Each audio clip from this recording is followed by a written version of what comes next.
आज हम बात करने जा रहे हैं एक ऐसे टॉपिक पर जो पिछले कुछ दिनों से खबरों में छाया हुआ है। जी हाँ, हम बात करें एकता कपूर के ओटीटी प्लेटफॉर्म ऑल्ट पर लगे बैन की। और एकता कपूर ने उस बयान पे क्या कहा है जिसने सोशल मीडिया पर तहलका मचा दिया है, जिससे भी इसकी फिक्र हो। आखिर क्या है ये पूरा विवाद, एकता कपूर ने ऐसा क्यों कहा और इस बैन का क्या असर होगा इंडियन ओटीटी इंडस्ट्री पर। तो चलिए बिना देर किए शुरू करते हैं। हेलो एवरीवन, मैं निकिता और आप देख रहे हैं आपकी खबर। सबसे पहले ये समझते हैं कि आखिर ऑल्ट पर बैन क्यों लगा।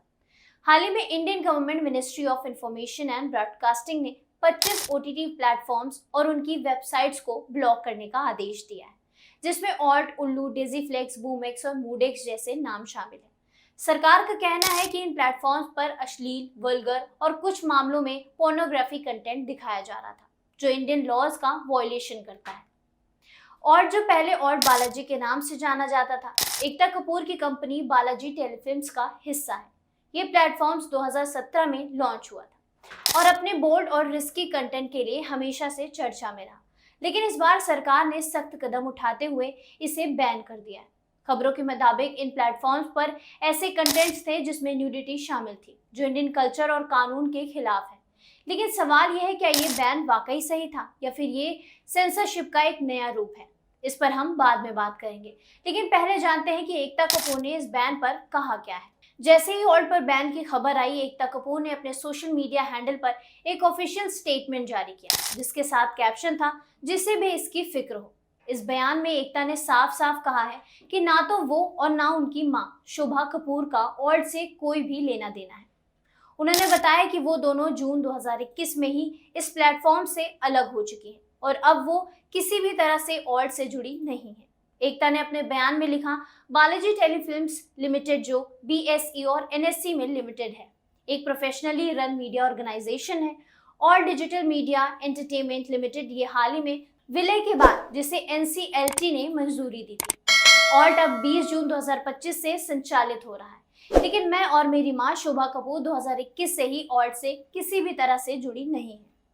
मीडिया में चल रही खबरें जो ऑल्ट से बैन होने की बात कर रहे हैं, गलत है। हम इनकार करते हैं और मीडिया से रिक्वेस्ट करते हैं कि सही फैक्ट्स दिखाएं। एकता का यह बयान सिर्फ एक इनकार नहीं है, बल्कि इसमें उनका गुस्सा भी साफ झलक रहा है। एकता ने यह भी जोड़ा कि बालाजी टेलीफिल्म्स हमेशा से सभी कानूनों का पालन करता है और high level of corporate governments को बनाए रखता है। लेकिन सवाल ये उठाता है कि अगर एकता और उनकी मां 2021 से ऑल्ट से अलग हैं, तो फिर उनके नाम को इस विवाद में क्यों घसीटा जा रहा है। क्या ये सिर्फ एक गलतफहमी है या फिर इसके पीछे कुछ और कहानी है। एकता कपूर को इंडियन टेलीविजन और ओटीटी की दुनिया में एक रिवोल्यूशनरी माना जाता है, क्योंकि सास भी कभी बहू थी जैसे सीरियल से लेकर गंदी बात जैसे बोल्ड ओटीटी शोज तक एकता ने हमेशा कुछ नया और अलग करने की कोशिश करी है। और जो पहले ऑल्ट बालाजी था, एकता ने 2017 में लॉन्च किया था। इसका मकसद था बोल्ड, सेक्स पॉजिटिव और रिस्की कंटेंट के जरिए ऑडियंस को कुछ नया देना। एक पुराने इंटरव्यू में एकता ने कहा था कि मैं ऑल्ट को एक ऐसा प्लेटफॉर्म बनाना चाहती हूँ जो सेक्स को सामान्य करे और इसे शर्मिंदा की बजाय एक प्रोग्रेसिव तरीके से दिखाए। उन्होंने ये भी बताया कि उसे इस विजन से लागू करने के लिए एक पूरी महिला टीम थी जो कंटेंट को क्यूरेट करती थी। लेकिन एकता ने यह भी एक्सेप्ट किया था कि कई बार उनका कंटेंट कंट्रोवर्शियल हो गया था और उन्हें इसके लिए 100 से ज्यादा कानूनी मामले झेलने पड़े। और एक बार तो एकता ने एक घर में बाहर मोर्चा भी निकला। लोग उनके घर पर चीजें फेंक रहे थे, लेकिन एकता ने हमेशा अपने कंटेंट को डिफेंड किया और कहा कि वो जो दिखाती हैं वो समाज का एक हिस्सा है। लेकिन अब जब ऑल्ट पर बैन लगा तो एकता ने खुद को इससे पूरी तरह से अलग कर लिया।